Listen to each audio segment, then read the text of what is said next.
And welcome to a special edition of Ocean Freight TV. I'm your host, Steve Ferreira, CEO of Ocean Audit and, of course, Ocean Freight TV. Today, we'll be going to a live FMC meeting in Washington, D.C. in just a minute. It's the FMC's Sunshine Act meeting, which is just that fancy way of saying it's their public access meeting. The whole idea behind this is let's take what President Joe Biden said in the State of the Union, how the government was going to crack down on these ocean vendors, and their watchdog to do it is none other than the FMC. So we're sure to have grab some popcorn, so we're sure to hear an update on the Ocean Shipping Reform Act, and what I'm really interested in seeing is a staff briefing on enforcement, penalties, and investigation, because right now, to me, the FMC has been a bit of a paper lion, not really having much teeth to its jurisdiction, only recovering $700,000 in charge complaints in the last 6 months. So let's see what's new and what's changed. It's going to be really interesting to see in light of the new Bed Bath & Beyond case that's been filed kind of as a catch-all, throw it against the wind effect. Let's see what the FMC has to say in general about dockets, complaints, charge complaints, detention, and demurrage. It should be really good listening. So let's go right to the meeting. We're still listening to some of the early stages of the initial agenda. So let's go, and I'll be providing color commentary on the fly.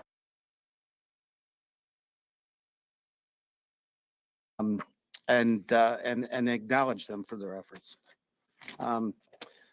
Kristen Monaco, our head of BTA, was invaluably supportive of it, and Ellen Galantucci, Grant Kidwell, Melissa Wallace-Johnson, Dylan Richmond, Grace Wang, Jeremy Lutz, Chris Huey is at the table, and Kratcha Crodel, Carol Draper, and Dan Bassett. They were all part of the process of reviewing and participating in it, and so I would like to thank them. Also want to thank Carl Savoy for his work in the weekly productions. He spent a lot of time and effort on getting these meetings publicly available, accessible. And in particular, thanking Sarah Sink-Mars for her work on production of the report itself. And as always, I'd like to thank John DeCrosta, who's a consummate editor, and I appreciate what you've done, and Mary Wang, who's behind the scenes. Not everyone sees her, but she's invaluable in terms of producing anything that we produce. So on to the update. Chairman directed me to lead this data initiative. Meetings began in December 2021 and culminated in June 2022 with a data summit. Overall, we had the participation of 80 different experts from every sector of the maritime supply chain, supplemented with meetings with folks in the administration, international shipping interests, and other stakeholders. The three objectives of the Maritime Data Initiative were to catalog the status quo in maritime data elements, metrics, transmission, and access, identify key gaps in data definitions and classification, and develop recommendations for common data standards and access policies and protocols. I have completed our initial recommendations and views, and I have met with each commissioner on this report. The report has already been posted on my webpage, and we are in the process of developing a procedural mechanism to solicit and develop more public comment on the recommendations. Moving forward, the report in front of you today identifies a significant problem that the industry has brought to our attention. The problem of sharing information and speaking the same lexicon in the movement of freight has existed for a long time, but became much more pronounced during the pandemic, reaching what I would consider a crisis point in the summer of 2021. During this time, one of the two West Coast railroads paused service for 2 weeks. At every juncture during the pandemic, U.S. ports posted record levels of volume. During the pandemic, we had a 27% increase of imported cargo shipments, and for a variety of reasons, we could not handle it. The result was a meltdown of the supply chain, leaving shippers, stakeholders, and the U.S. consumer vulnerable. I do not believe that as a nation, we fully understand that our nation is almost completely reliant on just-in-time sourcing of international cargo. Last week, the Secretary of Commerce and I participated at a construction industry roundtable symposium where the industry reported that 80% of the industry had struggled to complete construction projects because of the supply chain meltdown. For each project that they engage in, literally thousands of suppliers and product are necessary. And each supplier in turn has its own supply chain issues to reconcile. The complexity of need in part mandates that our system of delivery perform at maximum efficiency. Unfortunately, this was not the case during the pandemic caused by the pandemic caused shipping crisis. Let me make this clear. In my view, the cost of transportation congestion were the most singularly important contributor to the cost of inflation that have resulted in trillions of dollars of impact on our economy and to U.S. consumers. Could this have been avoided? Perhaps not completely, but a stronger, more connected supply chain will help mitigate severe cargo disruptions and congestion now and in the future. Cargo surges will happen again. It is my goal to have a better information sharing process in place, better advanced notification of incoming cargo, and much better coordination between the different transportation modes and stakeholders. The number one takeaway from the 18 MTDI public meetings is that moving freight through our supply chain is a shared responsibility. At the core of the MTDI process are recommendations for pre-planning cargo movements, enhanced in-transit visibility with real-time forecasted arrivals, harmonized exchange of transit data from carrier to terminal, and better coordination among transportation modes and stakeholders to inland destinations. Currently, information on planned voyages into and out of the United States is shared by an outline of the Pacific Ocean with port sites on both sides of the ocean, and a notation on how many days. Marissa, I'd like to make a comment. In the event that you would like to visit one of the websites to. With all respect, I mean, I'm just hearing right now, blah, blah, blah, blah, blah, blah, blah, blah, blah. Back to the show. Earth and arrive at a terminal. There is no standardized way to get information on how to pick up your cargo for cargo shipment that could be valued in the millions of dollars. Compare this with a Domino's pizza delivery for $10. When I call, I know that there's notification that my order's been received. I know when it goes in the oven. I know when it comes out. I know who my driver is. I know where he's going as he delivers my pizza. There's usually a picture of the pizza when it's put on my front door. It's striking, and it needs to be addressed. A standardized, harmonized practice needs to be established. As I've said, this is not a new problem, not just a pandemic issue. The participants in Commissioner Dye's fact findings 28 and 29 repeatedly referenced information sharing and a common lexicon as a major contributing factor to inefficient movement and delay. Marissa, I'd like to say the something. MTD. The FMC has been using this pizza analogy. Like, for example, it's kind of like the old blockchain thing. Well, I can order a pizza from Domino's. I know when it's going to be delivered. I know who's going to deliver it. Let me tell you, delivering obviously a marine container is a lot different than a pizza. Let's go back to the FMC hearing.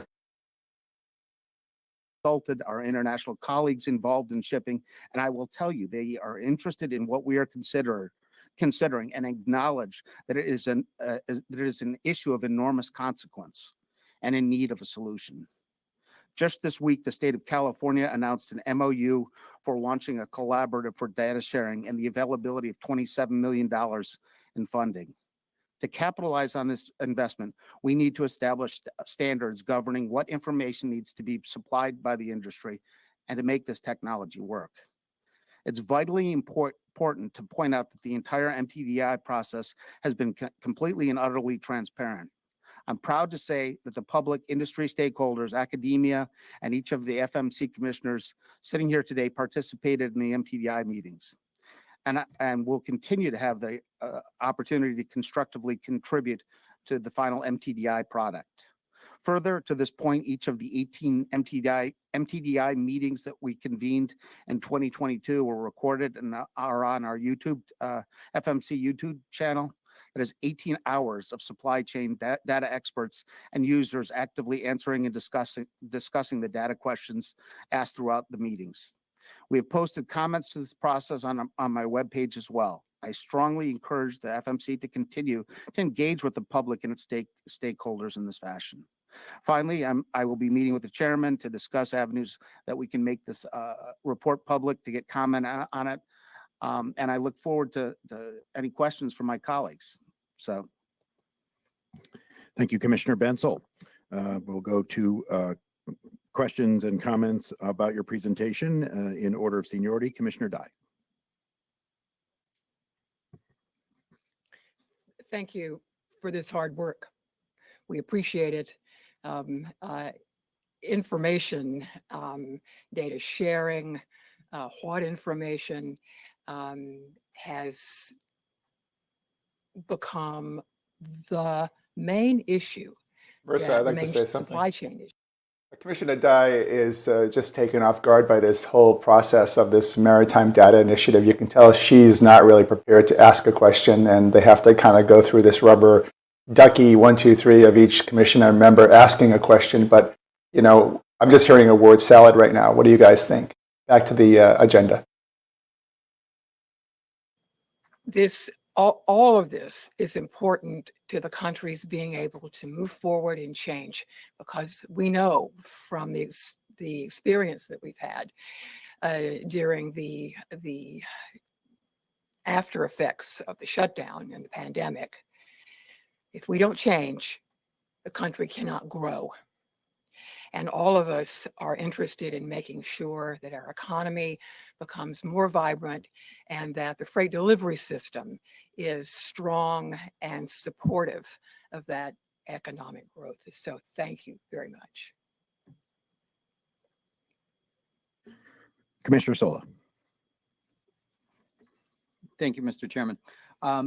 I'm really amazed at the amount of work that has been done here, Commissioner Bensel, especially to reach out to so many different people over the many months that you worked on this. And I would say that plagiarism is always the greatest form of flattery. And I've seen a lot of different initiatives come out with other government agencies that may have quoted or cited some of your work here. And I give that to you as a compliment. Also, I think that, you know, the question is now is, what do we do with the data on the data initiative? And I very look forward to some of your recommendations and some of the discussions that we're going to have in the future about that. Thank you, Commissioner Sola. Assuming you don't have any questions for yourself, Commissioner Bensel, we'll go to Commissioner Bekich. Thank you, Mr. Chairman. I too want to commend my brother Commissioner Bensel on his diligence and engagement in this Gordian knot problem. And I don't have any questions at this time.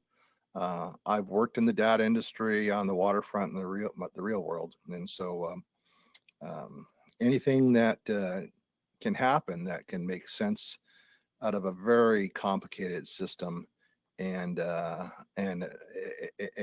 system that varies from port to port, dock to dock, ship to ship would be welcome. I do want to say, though, that waterfronts used to boom or bust and feast or famine. Anything that can take the roller coaster effect out of that is going to help the economy and help the supply chain. Thank you, Commissioner. Thank you, Commissioner Bekich. So Commissioner Bensel, first of all, I do want to thank you again. This is a tremendous project, and it's funny, it took a while, but if you really look at this report, if you read this report, it's amazing how much work has gone into this and all the stuff that was identified. And so I really appreciate all the hard work that you and your counsel, John Young, did, and all those folks that you listed. I really appreciate it. And I will say a particular thank you to that staff, because not only did they help you, but they helped you without shirking any of their regular responsibilities for the full commission as a whole. So really appreciate all of that. As you and I have discussed many times, I'm still not sure exactly what the FMC's role will be in the final analysis And I think that is a question that we're all going to be answering and talking to you about in the months ahead. And I know you want to engage the public, and we're working. I think on that's ways, to do that. But I will say that I do think it's very important. I think that's for the federal maritime. really interesting point that the commissioner just made, that they are not really sure what the role of the FMC will be in all this maritime data initiative. So I think that answers your question on just kind of the malarkey of the data initiative and how it's going to really benefit the American consumer. I don't see that happening. Let's go back to the commission hearing. One of them is one that I know you've talked about many times before, but I want to just highlight, which is when this project was started, and I at least thought that a lot of this information, wasn't being generated, that simply nobody knew a lot of these things, but your report says, no, that's not true, that the information does currently exist. But what is the challenge then? What if the information exists already? Why isn't it out there? I think it's just practice. I mean, there's a substantial amount of shipping information. There's a substantial amount of, and so when we looked at the information was out there, it became clear that the challenge was how it's provided to the public, what the form and content is, what is the practice of providing the information, and how is it engaged in. And that's where I thought that there were problems. It wasn't with the quality of the data, it was how the data was provided. And so a shipping company knows where their ship is and knows when they're going to get into a port. But when you get on an airplane, you can see a picture of where you are. You can see that I am going to arrive at a point at some point, and there's an estimated time of arrival, and so that information is made publicly accessible. And that same sort of information is not made publicly accessible. If you're a Walmart and you have a good a sales force member that keeps you in the contact, you might get that information. But it is not always being done, and so there's a lot of gaps. There's a black hole of information compared to like a pizza delivery service, as I say all the time. So really wasn't the information wasn't there, or couldn't be supplied, or wasn't in a format that could be useful. It's really when and how it was supplied, and the specifics and the information that would be available. Marissa, I'd like to make a comment to make it useful. So if a terminal, so there we go again with the closes pizza its, delivery. I gates think to maybe we should call this meeting, right? Pizzagate. Back to the meeting. at 11 o'clock, you're already in the line, you're waiting for it. You've been there for 2 hours. And so this sort of advanced information about what needs to occur needs to be made time appropriately, and it needs to help with planning. For instance, it's amazing that we can get online and plan a trip to Disney World 5 months out in advance, but $100 million of cargo, we get a picture of the Pacific Ocean with transit time. It's almost offensive, What is he talking about? I'm not sure. I'm not sure what he's talking about. Is he not familiar with advanced API tracking, marine traffic, tracking vessel voyage positions? So far, I'm stymied. Let's go back to the meeting. Pizza, Right. and that that comparison, I realize it can be a little oversimplistic, but you brought up a lot of other examples. I mean, there's so many different complicated systems, including passenger travel, et cetera, where there's so much information available. So it certainly seems like this should be possible if we can get the right kinds of cooperation. One other question, and then we can move on to the next item. But I do know that in addition to roving backwards and forwards across the country, you also traveled to Europe, and you mentioned in your presentation how you did consult internationally. How is this handled in Europe? Is it handled any differently now? And I guess if you have an answer, are there any ways that the United States could cooperate with Europe and our other trading partners to make this a worldwide kind of system, or does each nation have to kind of do it first and then we get to that? Yeah, a good question. Really, there is no system in place internationally on this at all. The Europeans are looking at a port interface program. To date, they're looking at, I think it's 1,800 data elements for coordination of a system for port interface, but it's left to the private sector primarily. So they were very interested. I was visited the Rotterdam and Antwerp, and you're right, I've probably been traveling around too much and listening to too many people. But the Port of Rotterdam indicated that they have a whole technology developed to try to coordinate information. But the problem that they have is about 1/4 of their people are trying to independently verify what is actually going on. So they're calling out and trying to reach out to a shipping line to get an assessment. So you can have all the technology that you want, but if you're still calling out to find out or waiting for emails from shipping lines, it doesn't matter. So they're really. And that's a really interesting point. I mean, I lived in Europe for 10 years. The Port of Rotterdam is one of the most advanced technological ports in the world. And I think that the comment that rings true here is that, you've got a good system, right? Let's say it's EDI, for example. And it's like in my field of auditing. You could have a perfect EDI, but if you don't know how to interpret it and you have 10 different people feeding you the data inconsistently, you're going to get garbage in, get garbage out, no matter how good the infrastructure is. Back to the meeting. Notification of vessel arrivals, and that's it. That's the government's role, and this. This is a proposal to make the industry share that information publicly going forward, not to collect it or use it in the collective bargaining. It's also very interesting to note. It's notable that the FMC's budget in 2022 was somewhere around 30 million, and they've asked for 40 million in 2023, potentially under the guise of the Ocean Shipping Reform Act and some of the compliance issues and enforcement issues that we're going to hear from soon. But this is your government in action so far, and I'm not hearing anything that's really wowed me or made anything a game changer. So. And especially understanding this so-called transportation initiative, a data initiative. I think it's a nothing burger. Back to the meeting. Second item on the agenda today is staff briefing on Ocean Shipping Reform Act of 2022. This item will be presented by General Counsel Chris Huey and Managing Director Lucille Marvin. Please proceed. Good morning, Chairman Maffei, Commissioners Dye, Bensel, Sola, and Vekic. Thank you for the opportunity to update the public on the Commission's implementation of the Ocean Shipping Reform Act of 2022, which we'll refer to in this public session as OSRA 2022 or simply OSRA. As our Secretary said, I'll be presenting with General Counsel Chris Huey. I'd like to remind our public viewers that a lot of what we'll cover today can be found on the Commission's website at www.fmc.gov. We've created an OSRA implementation page, and I encourage the public in the ocean shipping industry to refer to this page for all things OSRA related. So I'll now turn the mic over to Chris Huey to give updates in key rulemakings.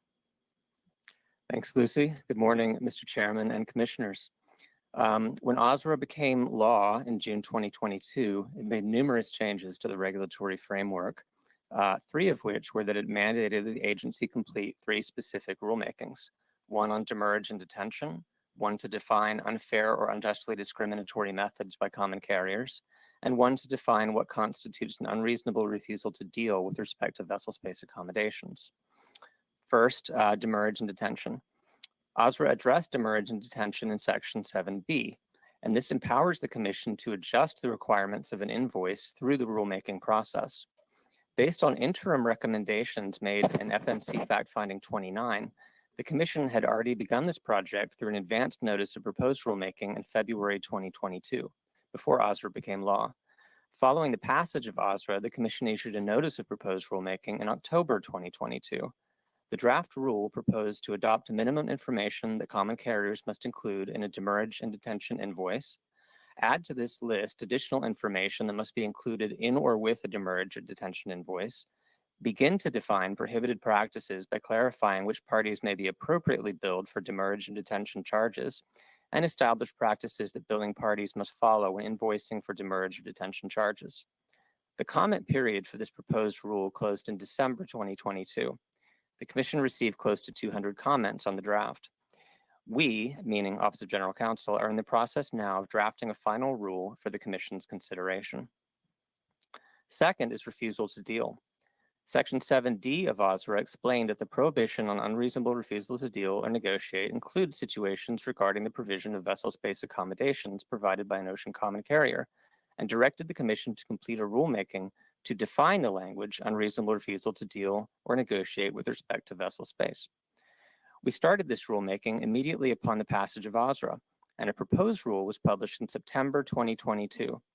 The comments the agency received to this draft addressed issues such as how detailed the definition of transportation factors should be and what considerations should or should not be included, whether a refusal of vessel space services should be included in this rule, and how export strategy information should be utilized.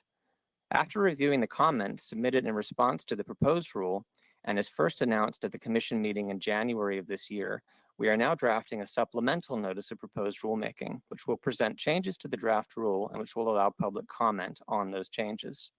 Office of General Counsel continues to work diligently on this project. Third, unfair, unjustly discriminatory methods. Section 7C of OSRA requires the Commission to define the phrase unfair or unjust. So one comment here. One quick comment on the process. So let me see if I got this straight, right? So they had a kind of a rule, then they had a preliminary rule, then they have a draft rule, now they have a new draft rule going out for public comments. It's been about 2 or 3 years since the problem existed, so yeah, that sounds about right. Back to the Commission hearing. Provisions for the assessment of penalties to include the refund of charges in addition to or in lieu of a civil penalty. These changes, growing out of a recommendation made in FMC's Fact-Finding 29, are also aligned with the new charge complaint process promulgated by OSRA at 46 USC 41310, for which the agency initiated an interim procedure in late 2022. Responsive to these new statutory mandates, on March 20 of this year, the Commission adopted a final rule, which went into effect last month, to amend Subpart W of its Rules of Practice and Procedure, that's at 46 CFR 502.601 to 502.605. With these changes in place, the Commission's penalty regulations are now consistent with OSRA. This completed rulemaking will help to ensure that swift refunds are available under the new statutory authority to order a refund of charges in addition to or in lieu of a civil penalty. That concludes the update on OSRA rulemakings. So I now turn back to the Managing Director for an update on charge complaints. Thanks, Chris. I'll now talk about Section 10 of. Okay, now here we go, guys. Grab the popcorn. This is going to be really good. This is the part you're going to look for. Let's go right back to the Commission hearing. Was enacted. As a refresher, under charge complaints, shippers are able to contest charges assessed by a common carrier. Commission staff promptly investigates these complaints and orders refunds and/or penalties for charges that don't comply with the Shipping Act. The Commission adopted an interim procedure to adjudicate charge complaints in October of 2022. Since the enactment of OSRA, the Commission has received 287 charge complaints and more come in each week. 115 complaints have met the base threshold for an investigation. Some investigations were not opened because they concerned matters that predated the passage of OSRA, the submissions were incomplete, or the matter submitted was not suitable for a charge complaint investigation. 60 of those investigations were voluntarily resolved by the carrier issuing a refund or a waiver. 33 investigations have since been completed. 27 of those investigations determined that the evidence did not support a claim that the charges or the charge were not in compliance with the charge complaint sections of the Shipping Act. Those shippers were then notified of this determination and of other potential avenues at the FMC for pursuing their complaint. So it doesn't just end there. If the charge complaint procedure doesn't work for someone, we have plenty of other avenues at the Commission to help. Where complaints are not resolved voluntarily during the investigatory stage, are investigating evidence to support a claim that the charges were not in compliance with the Shipping Act, the Office of Enforcement will pursue a charge complaint on behalf of the complainant by recommending that an order to show cause will be issued to the carrier by the Commission. Through this order to show cause proceeding, the Commission will determine whether the charge is appropriate. And if it is not, the Commission will order a refund or waive the charge. The Commission will also determine whether to refer the matter to the administrative law judge for a civil penalty proceeding. To date, 5 cases were referred to the Office of Enforcement to move forward with the order of show cause process. 3 carriers refunded the charges before the order to show cause was issued, and 1 order to show cause was issued and a proceeding is ongoing, and currently 1 case is under review by the Office of Enforcement. The charge complaint process continues to drive informal settlements and waivers of mainly detention and demurrage billings. To date, I am pleased to tell you voluntary waivers and refunds for charge complaints total just over $1 million. Commission staff will use experience gained from the current interim procedure to guide the Commission on what form a permanent process should take. A comment here. So, a comment on this. So, come on, cry me a river. I mean, less than half the cases, even looked at $1 million, and that's the best you could do for the American consumer and retailers and importers in 6 months is $1 million. I had $1 million in refunds just last week, just for one client alone. This is just theater of the absurd right now. This is what your taxpayer dollars are paying for. Back to the Commission hearing. To implementation updates on provisions of OSRA that involve some kind of public informational or consumer assistance, that kind of a focus. So Section 17A requires the FMC to establish a web page that allows for submission of comments, complaints, concerns, reports of noncompliance, requests for investigations, and requests for alternative dispute resolution. Commission staff continues to work on this interim solution that satisfies this requirement, and we are also mapping out longer-term options. Section 17B requires the FMC to maintain an Office of Consumer Affairs and Dispute Resolution Services to provide ombuds assistance, mediation, informal dispute facilitation, and arbitration to resolve commercial, household goods shipments, and passenger cruise disputes. As I have said in my previous updates, Caters is always standing by to assist with your commercial disputes. A comment here. So the commercial alternative dispute resolution she's referring to, I mean, maybe they had 3 cases last year. So what, you have a couple $100,000 in administrative salaries for a handful of cases. Every case I see, and I've been an expert witness at the FMC 4 times, no one goes through Caters. Nobody. Back to the show. Staff with no fewer than 7 total positions to assist in investigations and oversight with the Bureau of Enforcement, Bureau of Certification and Licensing, the Office of Managing Director, Caters, and the Bureau of Trade Analysis. While the Congress gave the Commission 18 months to comply with this provision, the positions have been identified. Hiring has been completed for 6 positions, and 3 more are underway. And these positions, cover all of the offices that are listed in OSRA. Section 18 of OSRA provides the FMC with temporary emergency authority to issue an emergency order requiring any common carrier or marine terminal operator to share certain information with shippers and other specified entities in emergency situations, impacting the competitiveness and reliability of the international transportation supply system. The Commission issued a request for information on current conditions, and after careful review of market conditions that included public comment, under a request for information, staff found circumstances do not warrant invoking temporary emergency authority at this time. While the Commission will not be issuing an emergency order, this authority continues for 18 months after comment on OSRA's this. No staff intervention, no emergency action at this time, but where was the emergency action during the crisis? Back to the Commission hearing, please. Board of the National Academies of Sciences, Engineering, and Medicine, under which the TRB will carry out a study and develop best practices for on-terminal or near-terminal chassis pools that provide service to marine terminal operators, motor carriers, railroads, and other stakeholders that use the chassis pools, with the goal of optimizing supply chain efficiency and effectiveness. We expect that the study will be completed and the FMC will post best practices by January of 2024. To meet this goal, the FMC and the TRB executed a contract in September of 22, and we formed a committee, and that has held 3 meetings, 2 of which were public, and has their 4th meeting scheduled for May. All work is proceeding on schedule. Finally, OSRA contains certain reporting and publishing requirements for the Commission that we are prepared to execute, including a report to Congress concerning practices by state-owned, state-controlled, and certain foreign-owned ocean common carriers. That information was reported in our annual report to Congress, which was submitted in April. We also must annually publish on the FMC website false detention and demurrage invoice information, and all penalties imposed are assessed against common carriers. This information was also reported in our annual report to Congress.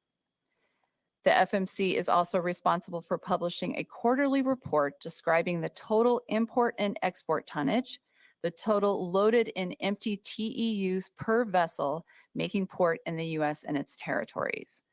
So planning and preparation for this information collection has been well underway at the Commission. On August 8th of 2022, we issued the 60-day Federal Register notice on this information collection. We received 6 comments. On December 9th, the 30-day notice was published in the Federal Register and 1 comment was received. The supporting statement and collection information are currently under review by the Office of Management and Budget, and we are working to adapt our existing IT systems to streamline that upcoming data collection. So this concludes our presentation on Commission implementation of OSRA. We look forward to keeping the public apprised of implementation progress and will continue to issue industry advisories or guidance when necessary. Thank you very much. Thank you, Mr. Huey and Ms. Marvin, for that update. And I do think I speak for all of my fellow commissioners in commending you and particularly your staffs and all the staff at the FMC for really doing all of these different things. And it's not even an exhaustive list at this particular commission meeting. So it's really a tremendous amount of work. I'll get back to that in a second, but why don't I yield to my colleagues for questions and comments about the presentation and OSRA implementation. Commissioner Dye. Thank you, Mr. Chairman. I agree with you about the staff's effort. It's been wonderful as far as I'm concerned. We've had a lot of collaboration among ourselves. And I know there's also been a great deal of appropriate collaboration among commissioners. Well, this really wraps up the and, initial I'm comments on what the agendas were grateful for that, today. because I think it produces a better product. Let's kill the meeting here, and we'll go back to me directly here. I think what we're seeing is that it's been a very interesting overview. To say I'm completely disappointed by the FMC's open meeting today is an understatement. The fact that the FMC has so many rules and regulations, the paper bureaucracy, and the inefficiencies of the charge complaints, that they haven't even instructed BCOs that any charge complaint before June 16th, 2022 will be automatically rejected. It's a typical government operation, and their claim to fame, the one thing I heard in the meeting that they're proudest peacocks on is that they were responsible for refunding $1 million in detention and demurrage charges through the charge complaint process. What they didn't tell you is that just the fact that they received a complaint, it didn't even go anywhere within the commission. The carrier just voluntarily returned that or redeemed that money, because remember, most of these charge complaints were for very little dollar amounts. So a rather thoroughly underwhelming performance by the FMC today. And I think it goes to show you that, and the point I'm always making in my LinkedIn messaging is that the media has touted, President Biden's State of the Union speech that they were coming after the ocean freight industry and using the FMC as the watchdog. And what you've heard today is being repapered after repapered after repapered, and really no efficiency towards how this group is helping the American consumer. $1 million, like I said, my last 3 clients received millions of dollars in the month of March. So they're not making a real impact. And it's people like you and me, my viewers out there in logistics and finance staff, that are cognizant of protecting their lost working capital. Only then and there can you decide how to move the ball forward. You know, certainly anyone that sees the attention, the FMC and the Biden administration, Secretary Buttigieg, what these false promises have brought to the American shipper have been really mirage style, and you haven't really seen any great benefits. And you know, I'm thoroughly disappointed in what I heard today. I thought I would hear something more exciting and dynamic, something more streamlined. Instead, I've heard more of a suffocation in papers, buried in papers, paperwork and paper flow through the bureaucracy. Remember, the FMC is not a refund agency, right? They're a bureaucracy designed to catch, you know, code violations, you know, within the maritime industry. And they kind of got strung along with this particular charge complaint issue. And again, they say the charge complaint is for anything, right? Like my core business is ocean freight, you know, detention, demurrage, all other kinds of global logistics refunds. But the FMC's quote unquote $1 million haul has been just demurrage and detention. So kind of a one-trick pony, and just again, thoroughly disappointed purview of the FMC's Sunshine Act meeting, their open public meeting today on May 3rd. I'll be signing off now, but if you need more information on the approaches or the suggestions in terms of how you can recover lost overcharges in ocean freight, detention, and demurrage, don't hesitate to contact me at oceanaudit.com or follow me here on LinkedIn. So from the command post here at Ocean Freight TV, this is Steve Ferreira, CEO of Ocean Audit, Ocean Freight TV, signing off for today. Thanks for joining our live broadcast of the FMC's meeting. Have a great day.